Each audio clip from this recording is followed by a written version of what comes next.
Bonjour à tous, on se retrouve dans l'émission À ma place, l'émission des entrepreneurs.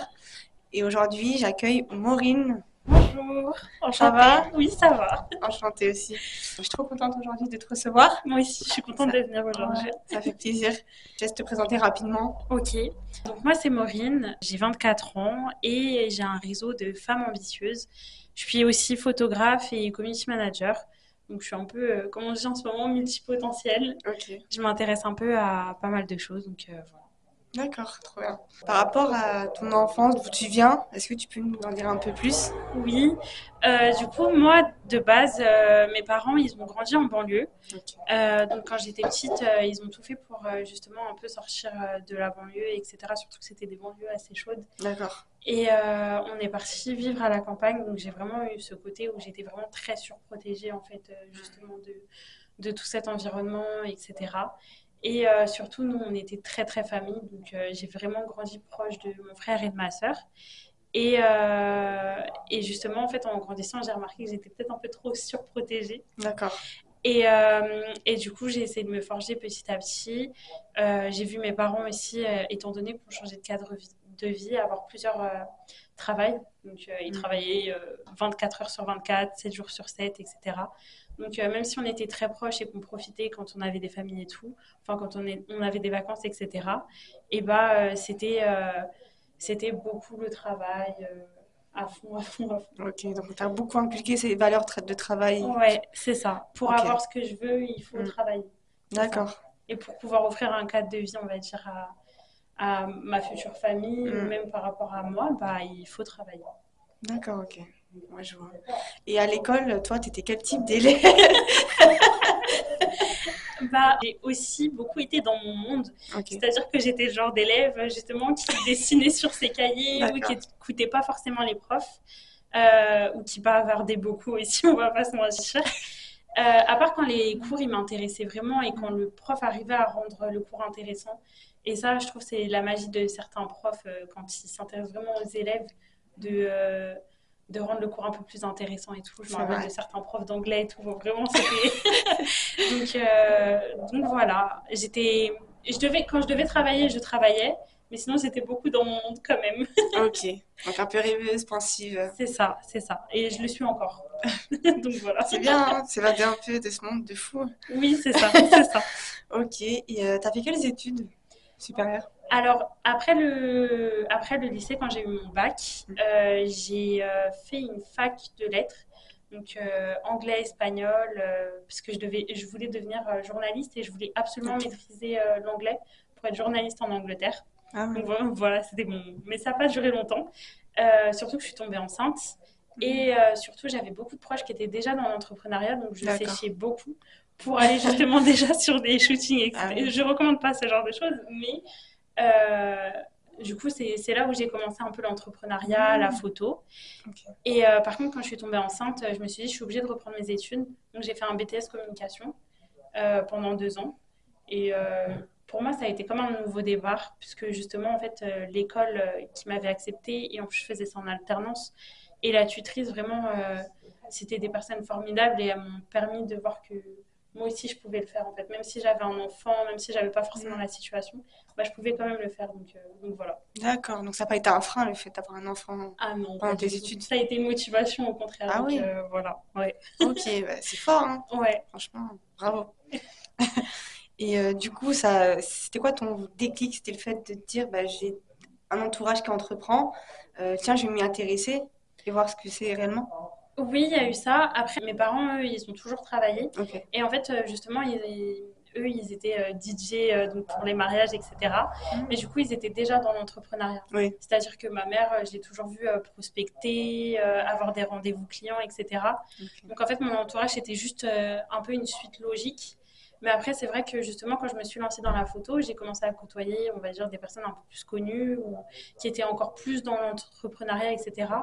Et en fait, c'est surtout, j'ai vu leur motivation et leur détermination. Et je me suis dit, je veux la même chose. Ok. Et je veux pouvoir offrir la même chose justement à mon fils. Donc voilà. Donc pour toi, c'était un exemple. Ouais, c'est ça. Et du coup, j'ai vu dans une de tes vidéos, tu dis que tu avais enfin, tu avais dépensé plus de 10K en Oui, 3 ans sur tes différents business. oui, oui, Donc, oui. comment t'expliques ça? Est-ce que c'était plusieurs tentatives de business différents, un Ouais. manque d'expérience qui t'a permis aussi d'apprendre. En Enfin, fait, c'est plusieurs choses. Déjà, j'ai ce côté où quand j'ai une idée de business, je me lance direct. ok, Et je me pose pas forcément les questions et ça veut dire que je vais direct payer la formation, direct payer le matériel, etc.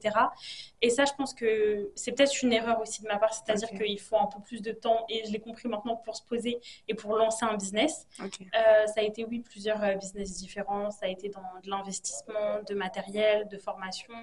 Enfin, vraiment, ça a été dans plein de choses.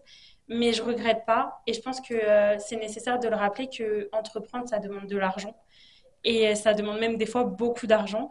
Donc, et il faut surtout accepter de devoir investir dans son business Mm. pour qu'il marche. Parce que maintenant, on veut entreprendre, on veut lancer des business et toucher des millions, mais tu veux pas mettre un centime dans ton C'est business. vrai, Donc, c'est vrai. Faut investir, quoi. oui, c'est ça. Mais surtout dans la formation. La Oui. formation, tout ce qui est communication. Mm. Oups. C'est pas Alors, grave. tout ce qui est communication, comment vendre son produit, comment se vendre son image, tout ça, c'est des choses qui sont importantes. Et surtout, rien que les réseaux sociaux, etc., c'est aussi des choses. Maintenant, quand tu as un business, tu es obligé de passer par là. C'est Donc vrai. voilà. Ok. D'accord, donc ça t'a appris quoi?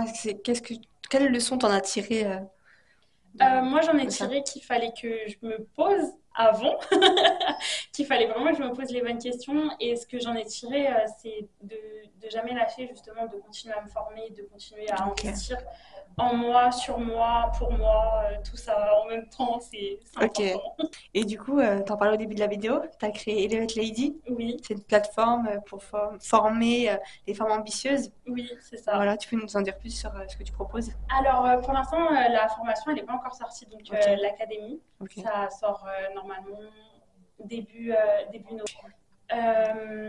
Et oui, c'est un réseau de femmes ambitieuses. C'est comme ça que j'aime dire, parce qu'il n'y a pas forcément que des filles qui entreprennent. Mm. C'est aussi des filles qui soit sont salariées et entreprennent, ou des filles qui ont l'intention en fait de lancer un business, ou juste D'accord. qui ont besoin d'être bien entourées en fait, Ok. d'avoir ce côté de filles qui sont vraiment déterminées. Ok. Et ça consiste en, tout simplement, en fait, on va faire des lives où je fais venir des experts, où justement il y a ce soutien tous les jours, elles peuvent envoyer un message si jamais elles ont besoin, une question, etc. par rapport à leur business. Il y aura toujours des filles pour, euh, pour répondre. Et là, la formation en soi et l'académie, j'ai réuni justement les meilleurs experts que je connaissais. Et moi-même, après toute l'expérience, on va dire, que j'ai acquérie ces dernières années, justement, je me suis posée pour pouvoir le mettre à plat et pour pouvoir l'offrir à ces filles. Ok. Voilà. Ah, c'est un beau projet en tout cas. Ouais, L'idée, c'est vraiment d'instaurer une sororité entre les femmes qui veulent entreprendre ouais, et de les c'est aider. ça, Ouais. c'est ça. Et surtout de leur apprendre comme j'ai dit tout à l'heure, à vendre, à se vendre. Moi, c'est des choses, encore aujourd'hui, des fois, j'ai ce problème, mais juste le fait de prendre conscience de sa valeur, de prendre conscience de C'est ses vrai, prix, c'est vrai. etc. C'est des choses qui sont importantes, savoir se vendre. Mm. C'est super difficile de savoir se vendre. Même si ton C'est produit, il est vrai, je super, comprends, ouais. si tu sais pas te vendre ou que tu n'utilises pas les bons arguments, tu n'y arriveras pas. Ouais. Donc voilà. Ok. Mais c'est vrai que là, maintenant que t'en parles, ça me fait penser à une story que t'avais mis où Oui. tu disais que t'avais accepté un certain prix et Mm. tu descendais très plus en dessous. Oui, c'est ça. Et je trouve que c'est cool. Enfin, déjà que tu arrives à instaurer un prix, parce qu'il y a beaucoup Mm. d'entrepreneurs qui se disent, tiens, bah, je vais proposer mes services gratuitement. Oui, Et quand je serai sûr de moi, là, je vais les monétiser. oui. Et toi, tu as réussi à fixer un prix, te dire, bah, maintenant, c'est mon prix minimum et je demande au-dessus. Ouais, ça, Donc, c'est quelque chose sur lequel je travaille encore aujourd'hui. ouais. Parce que justement, en tant que photographe, je faisais énormément de gratuits. Mm. Je me déplaçais, j'utilisais mon essence, mon temps, Waouh. mes cartes, mon appareil, tout ça, Ah oui. qui était payant. Et en fait, j'ai compris, et puis même justement le fait d'avoir un bon entourage, mon entourage il m'a rappelé que pour en vivre, pour remplir le frigo, en fait, je suis obligée au bout d'un moment de demander payant, et surtout au bout d'un moment, tu as de l'expérience. Et il faut assumer justement de se vendre pour... J'ai vu que tu avais fait aussi des micro-trottoirs. Oui, Et du coup, comment ça se passe? Enfin, comment tu choisis les gens? Est-ce que alors, ça... le micro-trottoir, en fait, j'ai trouvé ça super drôle que tu me poses la question, Mm. parce que justement, je l'ai fait avec ma stagiaire, et le jour même, on s'est dit, déjà, l'expérience, elle est folle. vraiment d'arrêter des personnes qui sont dans leur monde. En plus, c'était à la Défense, donc ils vont au travail en général ou des choses comme ça. Donc d'arrêter ces personnes-là et de leur poser ce genre de questions. Il y a des personnes qui étaient vraiment ravies en fait de pouvoir répondre. Et aussi, on a remarqué qu'il y en avait d'autres. En fait, il y a un gros travail, je pense, à faire en France justement par rapport à ça. Il y en avait d'autres, juste la valeur et pour ce que tu vas apporter à ton client. Ouais. C'est important. Et c'est important que aussi ton client, il en prenne conscience en fait. C'est vrai. Donc, voilà. Ok. Non, c'est une bonne chose. C'est un beau step en tout cas. Ouais. Difficile à prendre, mais franchement, je pense que Ok. ça vaut le coup justement de se mettre, de se fixer justement des prix ou alors d'avoir des conditions en fait. C'est vrai. De les imposer. C'est ça. Très bien. Et du coup, depuis le début de l'année, tu as créé 2 événements. Oui, C'était Ambition 2024, c'est ça? oui, c'est ça. Ok. C'est ça. Comment ça s'est déroulé? Alors, ça s'est super. En tout cas, le premier s'est super bien déroulé. Ok. C'était justement le premier avec Elevate Lady. Et c'était pour moi, ça a été le plus réussi. Ok. En plus, il y avait tout cet engouement, c'était en janvier, etc. Ouais.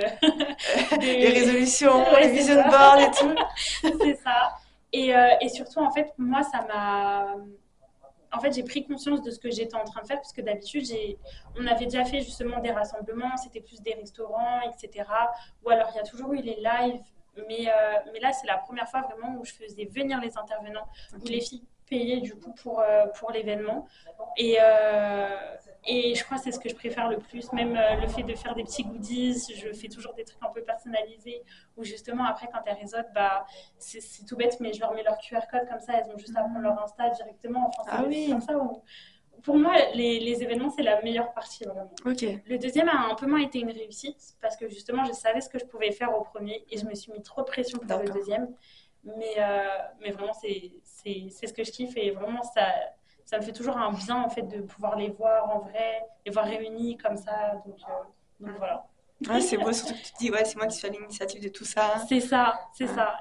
Surtout que là, le premier, en fait, la plupart des filles, c'est soit je les connais, ou Ok. alors je vais aller dans des événements et je vais les rencontrer, Ok. ou sinon ça va être de la prospection. Donc ça veut dire que je les choisis, ces filles-là. C'est pas des filles au hasard. Et en fait, je sais que finalement, c'est moi qui suis au centre de tout ça. Et le fait qu'elles puissent se rencontrer, qu'elles puissent maintenant, je sais qu'il y en a plein qui me remercient justement parce que en termes de relations et en termes d'entourage justement, elles ont réussi à se construire quelque chose de solide grâce aux filles du réseau. Ok. Donc voilà. Ouais, non, c'est cool. Ouais, D'accord. franchement. Et c'est toi qui gères tout? Tu gères tout toute seule? Oui, j'ai pris une stagiaire en juin-juillet, donc Ok. elle m'a pas mal aidée sur la restructuration, etc. D'accord. Après, oui, c'est moi qui gère tout, mais petit à petit, je vais un peu déléguer, Ok. c'est-à-dire que je vais mettre des ambassadrices un peu plus à la tête, etc. Parce que c'est vrai que ça fait beaucoup de charges et que sur le côté, en fait, j'ai toujours le travail de photographe et de community manager. Donc, il faut que j'arrive à déléguer, ce Ouais. qui est un peu dur quand on entreprend, parce que C'est vrai, je comprends, ouais. quand c'est toi qui as construit, c'est assez dur. Mais non, il faut déléguer. C'est important, ouais. Surtout quand on monte en level, c'est ça. qu'on a de plus en plus de responsabilités C'est ça. pour aller plus loin. C'est ça. Des non, il y en a eu ce jour-là. Il y en a eu même beaucoup plus que des oui par rapport aux vidéos. Et en fait, c'est beaucoup pour des raisons du style oh non, mais je suis pas belle sur la vidéo, oh non, mais j'ai rien à raconter, etc. Alors que je pense que tout le monde a quelque chose à raconter, tout le monde a forcément vécu, surtout que c'était des questions un peu générales. Donc voilà. Mais franchement, l'expérience, elle était incroyable et je pense que je vais refaire ce genre de contenu. Vraiment, j'ai adoré. Ah ouais, ok. D'accord. Et tu dis aussi que tu es soutenue par tes proches, notamment sur un post Instagram que j'ai vu. Ça t'aide au quotidien? Oui. Du coup. En dehors du fait que ma famille, vraiment, pour moi, c'est un tout. Et c'est, je dirais, vraiment les personnes qui me soutiennent le plus. En dehors de ça, je sais que, en dehors du réseau aussi et l'éveil, j'ai réussi à me bâtir, moi, un entourage vraiment solide. Et je pense que l'entourage, finalement, je le constatais là récemment avec une amie, c'est vraiment la chose la plus importante. Le fait de retirer un peu toutes ces personnes toxiques ou les personnes qui te retiennent un peu vers le bas et justement de voir que ton entourage, tu peux même le faire avec des personnes, mais importantes, des personnes qui ont déjà réussi dans certains aspects de ta vie et tout. Et non, c'est vraiment l'entourage, pour moi, c'est tout. C'est vraiment le plus important, je dirais. C'est vrai que c'est important. Ouais. Parce que ça peut nous monter, nous élever et aussi nous descendre. C'est ça, Donc c'est un double c'est ça. tranchant, quoi. Tu dis qu'une femme peut changer le monde pour toi. Oui. Donc, à quel niveau, selon toi, du coup? En fait, pour moi, c'est tous les niveaux. Quand je suis devenue maman, je l'ai compris. Parce que j'ai vu ce changement en termes de mindset et aussi dans mon corps. D'accord. C'est-à-dire qu'une femme, ce à quoi elle est exposée, que ça soit justement le fait de se battre tous les jours, de rester, d'avoir la niaque, etc. Et en même temps d'avoir tous ces chamboulements, on va dire, dans son corps, c'est quelque chose. Et c'est des choses sur lesquelles on ne parle pas assez. Mais en dehors de ça, je pense qu'une femme déterminée, elle peut vraiment bouleverser le monde, en fait. C'est vraiment à partir du moment où elle a la vision, justement, elle peut aller très loin. Et rien que dans le domaine de l'entrepreneuriat, moi je l'ai vu, c'est que récemment, depuis que les femmes elles montrent justement qu'elles entreprennent, que tu entends parler de santé mentale dans l'entrepreneuriat, que tu entends parler justement de changement enfin, de tout ça. Pour moi, c'est vraiment une femme, quand elle est déterminée, elle peut aller très très loin. Ok. Non, mais t'as raison, et c'est bien de le souligner. J'ai remarqué aussi qu'il y a de plus en plus de femmes qui entreprennent, j'ai l'impression, parce qu'on cherche souvent un meilleur équilibre vie privée, vie perso, et surtout, quand elles ont des enfants, j'ai remarqué, il y a un déclic, Oui. de se dire, mais j'ai envie de passer plus de temps avec mon enfant, etc. Après, ça, c'est comment dire, ça, c'est un piège aussi. Parce que des Ah fois, ouais. tu peux te dire que tu entreprends pour passer plus de temps avec ton enfant. Et finalement, tu entreprends tout le temps. L'entreprise, elle Ok. s'arrête jamais. C'est 24 heures sur 24, D'accord. 7 jours sur 7. Du coup, moi, ça veut dire, maintenant, mon fils, je l'ai habitué, il me voit travailler. Mais c'est important, justement, de réussir à se mettre des limites. Parce que, en tant que maman, même si tu as la niaque, tu as la déterre et tu es content d'être avec ton enfant, des fois, tu n'es pas tant que ça avec ton enfant. D'accord. Il y a le téléphone qui sonne, il y a un client qui t'envoie un oui. message et finalement, t'oublies, tu vois. Donc, c'est important de Ok. réussir à faire la distinction. Quand tu es salarié, à 9h, 17h, Tu rentres à la maison, c'est fini, quoi. Ouais, c'est vrai. Il faut se mettre un cadre et C'est ça, c'est important. s'organiser. Ok. C'était très intéressant en tout cas, cet échange. Franchement, c'était un plaisir. Ouais, grave. Et du coup, où est-ce qu'on peut te retrouver? C'est quoi les autres événements à venir? Alors, pour l'instant, en termes d'événements, ça sera principalement sur Bruxelles. Ah oui. Donc, il y a un petit réseau là-bas qui est en train de se développer. Ok. Et vous pouvez me retrouver sur la page Insta Maulk, donc Maulk. Ok. Et sur Elevate Lady, bien sûr. D'accord, ça marche. Merci d'avoir regardé la vidéo, notamment jusqu'à la fin.